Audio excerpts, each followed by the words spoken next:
IVM. Hey, it's been a great week on IVM Podcast. If you're not following us on social media, please make sure you are. We are IVM Podcast on Twitter, Facebook, and Instagram. This week on Keeping It Queer, Naveen talks to prominent author Devdutt Patnaik to explore queerness as depicted in Indian mythology. On Cyrus Says, Cyrus meets the film critic and writer Rajasthan, and the duo quickly descend into a whirlwind of movie references. On LBB, catch a fun event in Delhi happening soon and a contest lined up for you on the LBB I Found Awesome podcast. On Hustle Science, hosts Ranveer and Tejas talk to entrepreneur Pranav Marwa from Thinkubate about his journey. Also, if you missed last week, make sure you catch Sahil Qatar on their first episode. That was a great show. On Paisa Vaisa, if you missed last week's episode, we had a fun back-to-school special episode with a bunch of really smart 10-year-olds who asked Anupam questions about inflation, taxes, and more. Try and listen to as many of these shows as you can. And now, on to your show.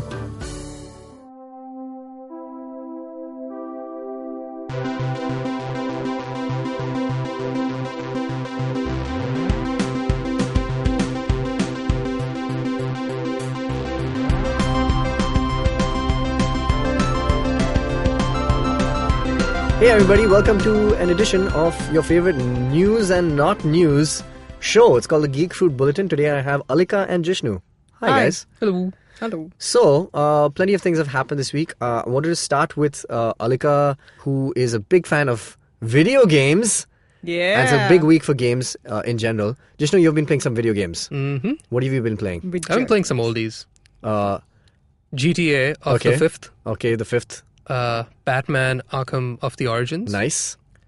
And Caesar of the 3. Caesar 3 is so good. And Resident Evil 7. So, speaking of Resident Evil, we can segue from that. Mm-hmm. So, you guys know that E3 just happened this last week. It's the biggest gaming exposition in the world. It happens in LA, and it's a big deal for many gamers like ourselves. It's because everybody tries to show off their best new games and releases and titles, and there's a bunch of them, man. So, I'm going to open with this one. Resident Evil 2. One of my favorite Resident Evils I love that one.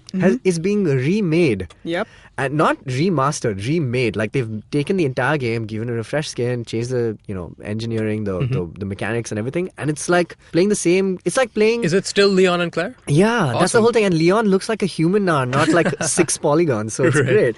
And so it looks really, really interesting. And it's good to kind of go back. And man, there is no industry more about fan service, I think, than the gaming industry, because they really listen to their fans and they really kind of give them what they want. You know they how attempt. They attempt to listen. No, it's good. No, it's great. I think how there's constantly the conversation of the book did it better. Yeah. I think video games function as well as a book can in comparison to a film when you talk about story and filling out the little details. Yeah. Because when people see a film, they miss out on, where the hell was Tom Bombadil? Like, well, we didn't have time. You want a 6-hour movie? No, you don't. But with a video game, it does take 6 hours. Yeah, it often takes 12 hours or 15 it's like 20 or more. hours of gaming. Exactly. It's really exciting to now see that. I mean, it's been this way for a while, but it's good that it's finally getting pretty comparable public exposure to how amazing the art in video games is. Yeah, that's the big thing. I think so photorealistic now. Yeah. It's like indistinguishable. Man, sometimes I look at thumbnails for games and I'm just like, oh, cool, there's like a live action element in it, and it's just graphics, man. What did you like that you saw from the many trailers and the many presentations at E3? Oh man, there was so many. And I got to admit, nowadays, I like that games which are going into a slightly different art direction, which are not photorealistic art direction. Yeah. There are a lot of games which are going into a very stylized art production. I think, I'm not 100% sure. I think there's a trailer of a game called Sable. Okay, yeah, Sable, yeah, right. Which released, I think, in E3, and it looks amazing. It looks like a comic book. Yeah, I really like that about... I think Sony is trying to move into that more photorealistic space, with most of their titles becoming like third-person kind of RPGs and stuff, as opposed to like, other games which are trying to do something visually different. A lot of indie companies are trying to push the barriers in how a game can look, because we have a very... constructive views of what video games look like. It's basically becoming more and more realistic. Yeah, that's true. But this is kind of like pushing it into, let's see, how much of an abstract art form we can make. make. That's cool. I like Creative that. freedom. On that note, I was really excited to see what Hit Record is doing. Did you see about that? So Joseph Gordon-Levitt's company called Hit Record, which has been around. Sorry? It's his company? Yeah, it's his company. Yes, he started it. He started it. Yeah, it's about a decade old, if not longer. And it's been going on for a while. And if anybody doesn't know, Hit Record is it's an online community where artists from all over the world, I think it's like almost 200 countries, 190 odd countries, contribute to various projects, Yeah. and it's essentially just sort of It's like open source, crowdsourcing, crowdsourcing your artistic team for any and all things from movies Very cool. to TV to webisodes, whatever it is. And now it's video games, and so he made the announcement at Ubisoft's Right. stage. So Beyond Good and Evil 2 Man, so is good. going to have collaborators from all over the world. Wow, So that's you incredible. too could have a polygon in Ubisoft's Beyond Good and Evil. Man, first of all, Beyond Good and Evil looks amazing. It fantastic trailer that they released. But yeah, man, this is so cool. Did you catch a little bit of Ubisoft's presentation? I didn't catch anything of the presentation. I just saw the Yeah. reviews from it. But what I really like is the fact that this finally has more and more celebrity names attached to it, Yeah. who are basically influencers of Yeah. how the culture, what the culture consumes. And if somebody like Joseph Gordon-Levitt, who's been committed to hit record for so long, Yeah. is now fully embracing video games, he was always the kind of guy that I think people sort of put into a box of like, he's just left of center enough because he's really smart with his choices and he's really cool and unique, a little hipstery with the kind of stuff he does, but in as less of a douchey way as one could. Oh yeah, he's such a Right? good-natured kind of Yes, dude. exactly. Yeah. Like he's made some really, really interesting films as well beyond like the big ones that people Yeah. might Oh know man, for. like have you seen 50-50 is one of my favorites. 50? Yep, absolutely. Yeah. 500 Days of Summer. 500 Nobody Days, nobody yeah, of can course. say anything about that.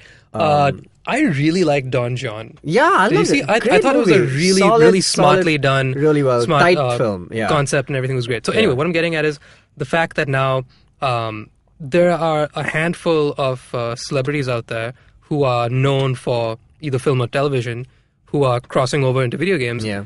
And by virtue of that, you know how superheroes now, while they are very much at the core of nerddom and whatnot, it's not the kind of stuff you can get beat up for in school anymore. At least I don't think. No. Yeah. I haven't frequented the playgrounds in a while, so I don't quite know. But I would like to imagine that it's no longer taboo to be reading an Iron Man comic. Oh, it's cool now. It's cool now. We're cool in now, that guys. same vein, I'm hoping that video games therefore would become Dude, a bit more I think the openly accepted and consumed as why opposed I to just think like video games in general have been maybe even more accepted than slightly more superhero nerdier things is because video games is like it's just a medium, Yeah. and so there's always like a kind of game for every type of person, Absolutely. right? Yeah. So like whether it's your jocks playing like Madden or like Right. playing Yeah. FIFA, us playing whatever Last of Us or Spider-Man. This new Spider-Man looks amazing. Sure. Oh yeah. Pun intended. On that note, just really quick about Spider-Man. Yeah. So I saw the trailers and it looks cool. I'm sure I knew it was going to look great. Yeah. But the reviews for just the gameplay and like Yeah. how the free flowing it is and whatnot yeah. sounds awesome. But the one thing I was thinking about, which I distinctly recall thinking back in would have been 2010, 2009. Yeah. Like I said, I've been replaying the Arkham series. Yeah. It's so much like Arkham these days. Exactly. So when the Arkham series first came out, when I played Asylum, and Yeah. that all of them from Asylum on has such great open world From flying City around. onwards, yeah. Yeah. Just the way that they've got like the swinging around works. I was like, Amazing. wow, he's like Spider-Man. I never thought of Batman quite as that, and I immediately thought 10 plus years ago, I was like, why isn't there a Spider-Man that's But there doing were this? Spider-Man games. I mean, But Spider-Man but I mean, 2 why isn't there is one that has arguably- captured it as well as that? 'Cause, So like, Rocksteady, I think, Rocksteady, yeah, is the company that made it. So they kind of set the groundwork for what the kind of I can't remember what the words. It's like the action mechanics Yeah. are like Yeah. basically in these games in these The engine third-person for it, yeah. superhero kind of format. I think Insomniac has tried their best to kind of. You can see, in fact, there's a whole level of gameplay that they've released where he goes to the raft, which is where all the the Supermax prison for all these villains, and it plays out exactly like Asylum, which was very interesting, and obviously everybody noted that in the comments and stuff. But I think they've taken the best of that game, and it's also still open, like sandbox type of game. Right. So it looks really, really, really grand and huge, and you can climb to the top of the Empire State Building. So it's got like Assassin's Creed vibes to it Right. as well. So so I think it's been there around. It's I think it's got a GTA vibe, but instead of like killing hookers and stealing their cars, you just like Yeah. save old lady and Pretty get a much. bike. Yeah, it's cool. I dig it. I think it looks really good. cool. Any other trailers that you enjoyed seeing, Alika? Definitely The Last of Us 2. Yeah, wow. That looked Man, that great. entire presentation was so good. So Sony opened it up with Gustavo Santarola, whatever his name was, and he plays the theme of Last of Us on this banjo, and it's just like him playing for 2 minutes, and then they cut immediately to the cinematic trailer and then into the gameplay. Yeah. Wow, fantastic! Last of Us itself was a really, really groundbreaking. It was pretty video groundbreaking. game. I think in terms of the story, yeah. I think the Like, stories it have become pushed the so. story a lot. Man, I think that's why video games, I think for me, are the most. It's like the pinnacle of storytelling, right? Because you're movies, involved. Yeah, you're involved. You participate. I mean, Yeah. like movies, it's still like you watching, and it can be immersive, but like the most immersive and visceral Yeah. can be like a video game. So And I movies think- and TV are more passive, right? Because you consume them. Yeah, exactly. But now it's like, and games are like 4K now, and I'm buying a PS4 Pro also, so I'm just like super excited about playing it in 4K. Game Man, you night could, at Tejas' place every Yeah, night. 100%, man. It's like these games are looking really cool. Speaking of, sorry, man, almost forgot to mention celebrities in video games. Terry Crews is the hero of Crackdown 3.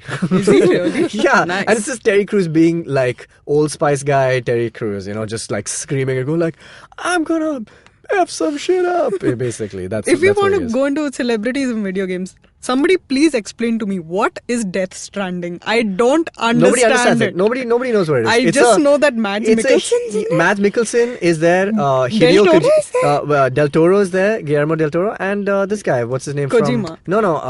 From The Walking Dead. Daryl Dixon. What's his name? Yeah, Damn yeah. it, I can't remember his name. I know who you're talking about. Daryl Dixon from Walking Oh, Dead. Norman Reedus. Norman Yes, Reedus. that's Thank right. you. That's Yeah, the yeah, one. Okay. yeah. So And so there's- it yeah. looks crazy. It looks weird. It's a typical Hideo Kojima game. Yeah, I read a review somewhere which said that it looks like Kojima's trying to propose to Mads Mikkelsen through this game. I'm Maybe. not sure. And there's a baby inside Norman Reedus. It's Yeah, weird. it's it's there's as weird. M-Preg in this game. And it's like it's not, and I love Metal Gear Solid, so like I love Hideo Kojima, but this is as weird as it gets. And it's like all these nerds in all these presentations just going like, oh my god, they don't understand what's going on, but they're just like, oh my god, it's so Kind good. of hilarious. Yeah, it's pretty funny. Yeah, I Yeah. liked it. Everything, just other notable I have things I happening want in the world. to turn the page to Yep. some more not news. This is the peak of not news because I found this on a news website and I wonder why the hell this is on a news website. Hit me. So apparently there's been a lot of talk. I don't know where this talk has been taking place, but there's been a lot of talk of the new Aquaman movie and people asking, Yeah. how are they going to talk? Yeah. They have to keep using bubbles in water. So that's the thing, Speech right? bubbles. So we saw a little bit in Justice League Which where looked yeah, terrible. exactly. Where if you Oh, recall, let me walk down that terrible memory lane for a second. He what did he do? I think he entered a giant bubble They within make a bubble. Within the bubble is you're allowed to speak. Outside Yes. the bubble, no speak. No speak. Cool. So people have been wondering how much speak will happen in the Aquaman movie, and apparently EW got to see about 15 minutes Yeah, of the that's film. what I read as well. Yeah. And I quote here: the characters, ... when they're underwater, ... they just ... talk. What? So what was the point of the bubble then? What, to keep dry? So here's the news, guys. The news is in Aquaman, they will talk. But how do they dry their clothes? They just leave it. They talk. So they'll talk We without a have bubble. bigger fish to fry, literally. Without a bubble, they'll Without talk. bubble, sans bubbles. Man, it was so funny because I remember that scene where he goes and he meets Amber Heard, and it's just like, you've come back after all these years, and he's just like, yeah, I need some help, whatever, like bro talk is happening, and she's like, okay, cool, yeah, sure. And but I was just remembering that those 2 minutes were excruciating because the screen was blurry, they didn't figure out the CGI or whatever. It was like terrible. And then I remembered, oh my god, there is going to be a movie-length version of this coming out in a year, and that is not at all. I'm not looking forward to that at all. But yeah. Interesting. Okay, cool. Anyway, I think we can close our bulletin with that. Check out some of the trailers for E3. Let us know what you think. Let us know what you think about speaking underwater. And if you like this, check out this week's episode. It's on Jurassic World: Fallen Kingdom, where Jishnu and I break down why it's probably time for the Jurassic World to end. You can catch us on Facebook, Twitter, and Instagram at GeekFruitHQ, and you can mail us at contactgeekfruit@gmail.com. See you later, you nerds.